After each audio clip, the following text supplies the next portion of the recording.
ये बात कई साल पुरानी है। रमेश नाम का एक लड़का था जो भूतों पे विश्वास नहीं करता था। उसका मानना था कि भूत प्रेत नहीं होते।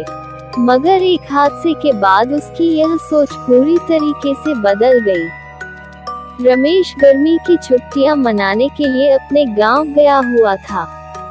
जब पहले रमेश अपने गांव जाता था तो वहां पर वह अपनी छुट्टियां आराम से मनाता और वापस आ जाता था।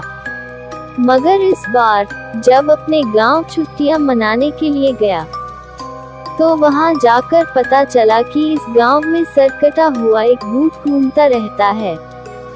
खैर रमेश ये सब बातों पर विश्वास नहीं करता था। उसे लगा कि उसके घर वाले उसे बाहर घूमने नहीं देना चाहते, इस कारण यह अफवाह फैला रहे हैं। एक दिन दोपहर के समय गर्मी बहुत ज्यादा थी, इसलिए वह गांव की बगीचे की ओर चल गया। बगीचे में एक बहुत बड़ा तालाब था। रमेश वहीं बैठकर ठंडी ठंडी हवाओं का आनंद लेने लगा। थोड़ी देर में उसे नींद आने लगी। तभी उसके पास कोई आकर बैठ गया और उससे बात करने लगा। रमेश भी आधी नींद में उस आदमी से बात करने लगा।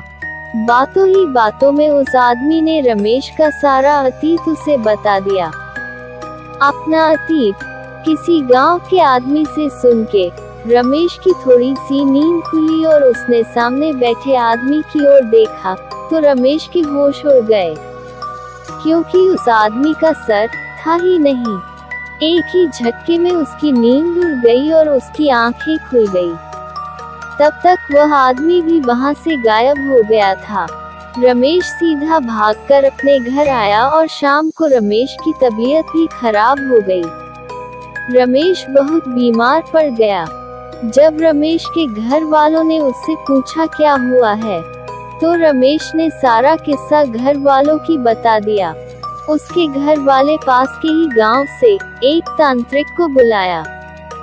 जब तांत्रिक ने उसका झाड़ फूंक किया तब जाके रमेश की तबीयत में सुधार हुआ।